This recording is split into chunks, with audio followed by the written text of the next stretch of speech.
Hey guys, it is week 2. We made it through week 1, yay. Day 1 of the Elijah study with Priscilla Shirer. I can't ever say her name right, but week 2, day 1, stepped on my toes, y'all. I'm talking like, and it was also confirmation of the convictions that I was having, a couple weeks ago. It's titled Separation Anxiety.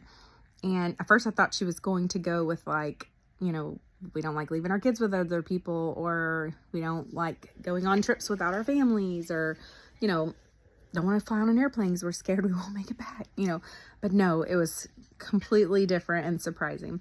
Like I told you guys last night in the study, I have been having convictions about social media lately and how my kids are obsessed with technology. My husband and I were all over technology. Like everything we did was about technology.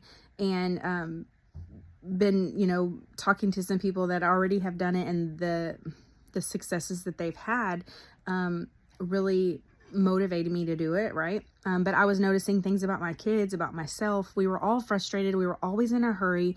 We were always behind. Everything's a mess. And I just started realizing we're spending too much time watching other people live their own lives, right? We're watching these other people live their lives and we're wasting ours away. And so I kept having this conviction of, I'm not a good mom. I'm not a good daughter. I don't see my parents enough. I'm not a good wife. I'm not a good friend. My friends are like, you're too busy, blah.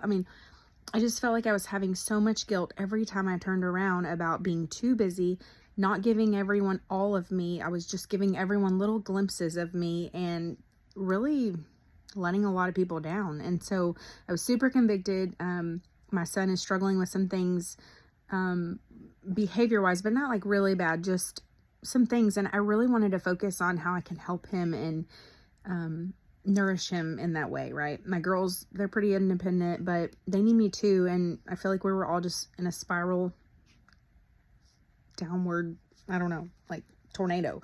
And so this lesson's really good. So she starts off by reminding us of what it felt like when COVID hit and we were all separated, right? We were all in our homes and we were alone. And y'all, I was so glad she brought that to our attention, because it reminded me of how much I loved that time. I wish so badly sometimes without the masks, and then without being forced, but I wish so badly sometimes that we could go back to that solitude time where we could say no to things and it wasn't offensive. Right? We could literally stay at home for a full week with our family and just get to know each other and play games and spend time with God without feeling rushed or, she just reminded me of that time. And oh my gosh, I know COVID was really scary and so many people lost their lives and it was just awful, but it was such a time for me to refresh and renew in my family. And I was reminded about how much I love my kids and my husband, and I liked not being busy. Like I'm already back to being busy again. Right. So she starts off by reminding us of that time, and we didn't really know what separation was until COVID hit and we all had to really separate. But she goes into this section of talking about checking yourself. Like, what has God asked you to do that you haven't done? What is he asking you to amputate from your life? And I knew mine was already social media. I've already cut books. Books were a big thing for me for a long time. I would read one book after the other, and I couldn't wait to lay down at night and just finish my story, or I'd start it first thing in the morning. And I was just obsessed with the story, living in someone else's fantasy. Right. So I already put down the books. And then recently I had, a conviction about social media.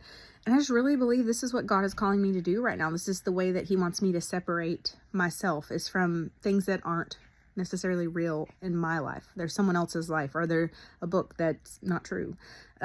So she calls you to, really like ask God, what do I need to leave or get away from that's keeping me from you? And so